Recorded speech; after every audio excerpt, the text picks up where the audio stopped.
sejahtera untuk kita semua.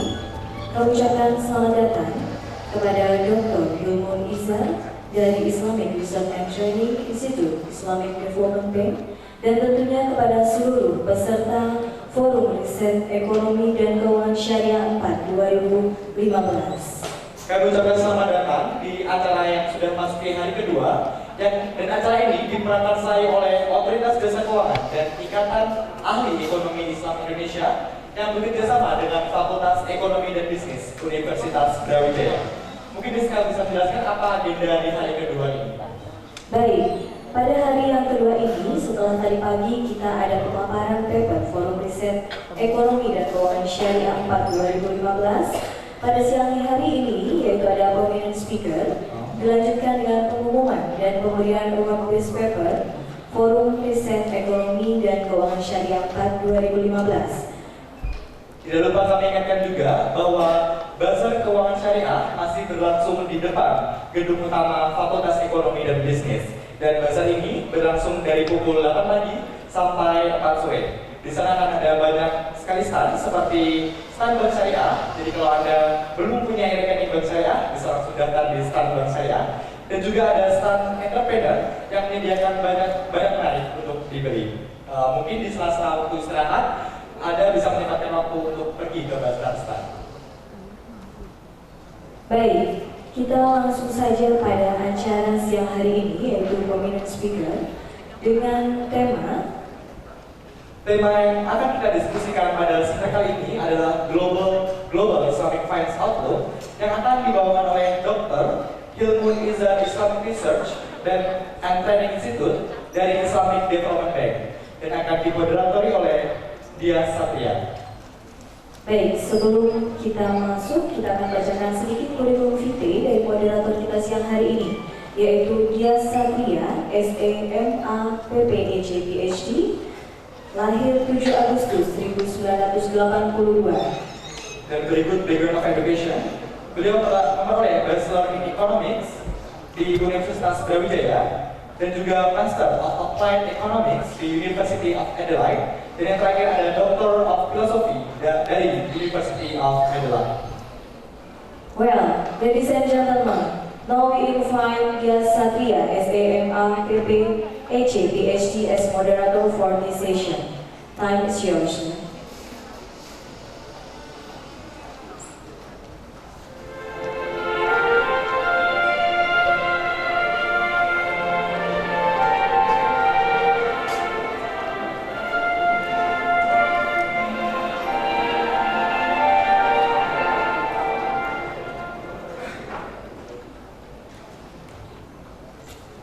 Bismillahirrahmanirrahim. Assalamualaikum warahmatullahi wabarakatuh. Alhamdulillah. Good day everyone. Assalamualaikum warahmatullahi wabarakatuh. Right, thank you very much for coming to Friends for the Forum Riset Ekonomi dan Keuangan Syariah. And today we will have a last session with Dr. Hilmun Izzar. Before inviting him to the podium, I would like to explain a curriculum vitae from Mr. Hilmun Izzar. Mr. Hilmun Izzar, actually, he based in Jeddah, working for Islamic Development Bank. His master degree in Islamic Finance with distinctions at Loughborough University, United Kingdom. He also earned his PhD in Durham University. And if you're looking or searching in Google, you can find some of the international journals. And also he is a contributor in some of the publishers. There are a lot of things here that I cannot read. But I would like to invite him to presenting about the global Islamic finance. Please give a big applause to Dr. Hilmun Izzar.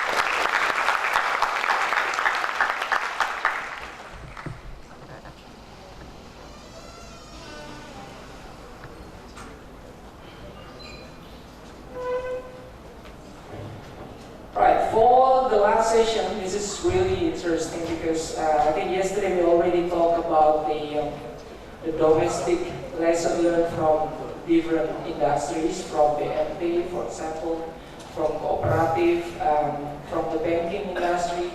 But today we look at the international area about the Islamic finance.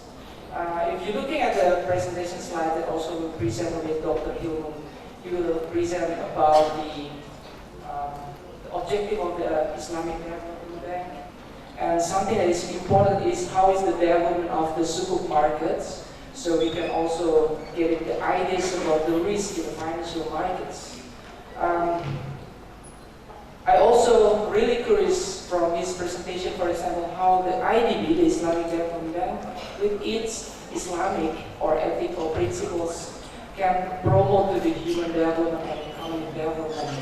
And we also understand, in the condition of the financial instability right now, the big monsters, for example, the hedge funds, how the Islamic financial markets can make a stability in the financial system.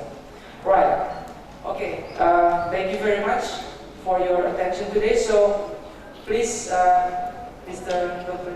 Izar, to present for about 45 minutes, and after that, we'll try to discuss about numbers. Please, Dr. Izar.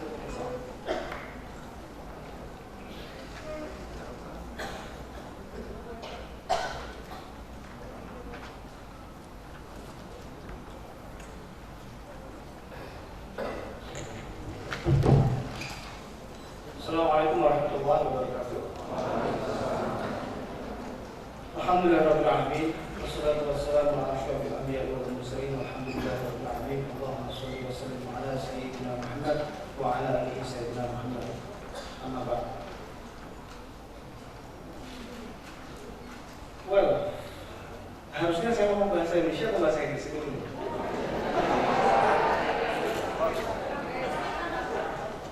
Atau bahasa Malang? Ini saya harus mengikuti perintah Pak Moderator aja. Because if I have to speak in English, then it may sound a bit awkward because everybody is Indonesian anyway. But if you opt for Indonesian or even English doing it, I'll be very delighted to do so. So it's really up to you. Atau bahasa Kemudian, well, I cannot really speak Romani.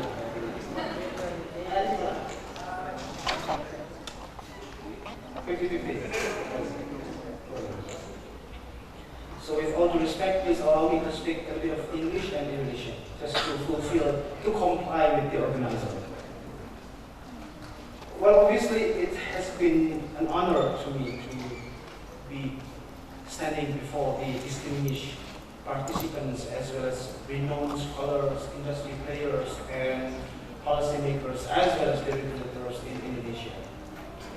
Well, in fact, I had to send my regret letter the moment I received an email from the OJK due to my pre-engagement with the World Islamic Economic Forum in Malaysia.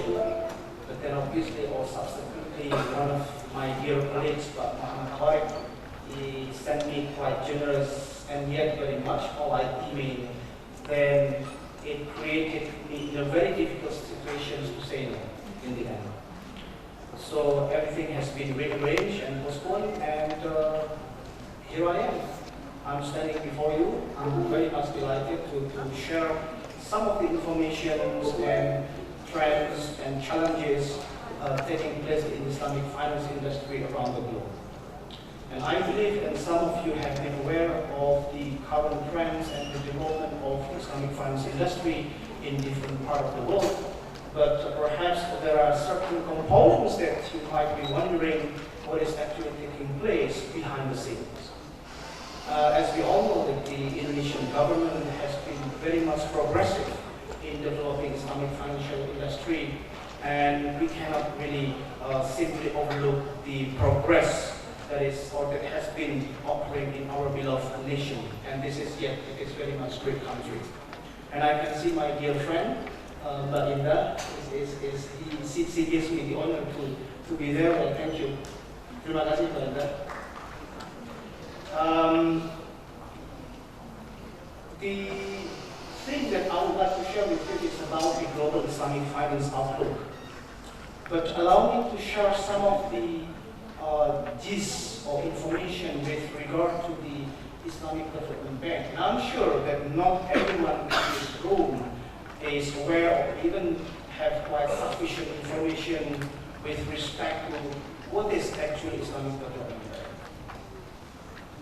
And you might be very pleased to know that one of the founding fathers of Islamic Development Bank was I think it was Pak Ali Wadana.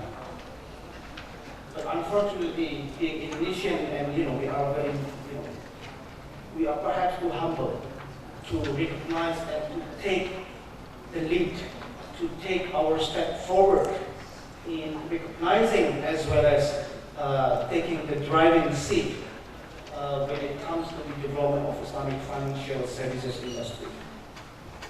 So what I will be talking about is, first of all, I will be sharing with you in a nutshell about Islamic Development Bank, what we do, our function as well as our mandate, and later on we will be deliberating upon some of the progress and development in the global Islamic financial industry. And obviously, since the theme of the conference is about Islamic capital market, I will be delving into some of the key issues with respect to the key drivers in Islamic capital markets on a global scale. Without any doubt that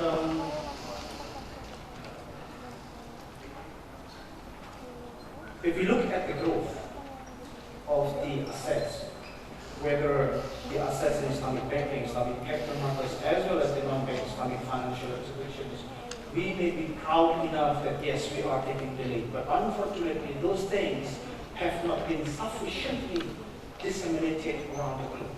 So not everyone knows about our progress, our development, more importantly, our achievement on the global scale.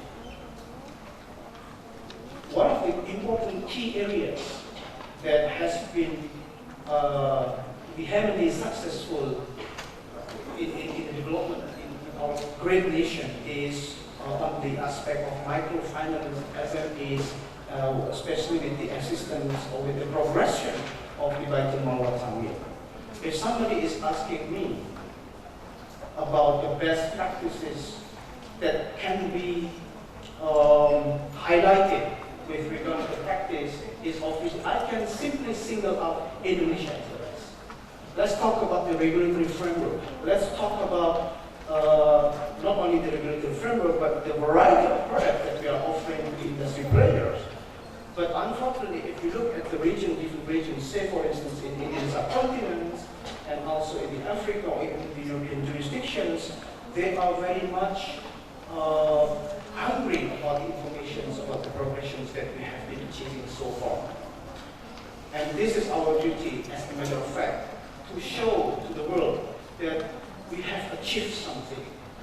We have reached the level where we can take over the driving seat. We can no longer afford to become the passengers in the Islamic financial services industry. We cannot allow our neighboring countries who are substantially, obviously, smaller than us to take the lead. No, we cannot do that anymore. Yes, perhaps previously they could do that, but nowadays we have achieved so much that we cannot allow others to take the driving seat.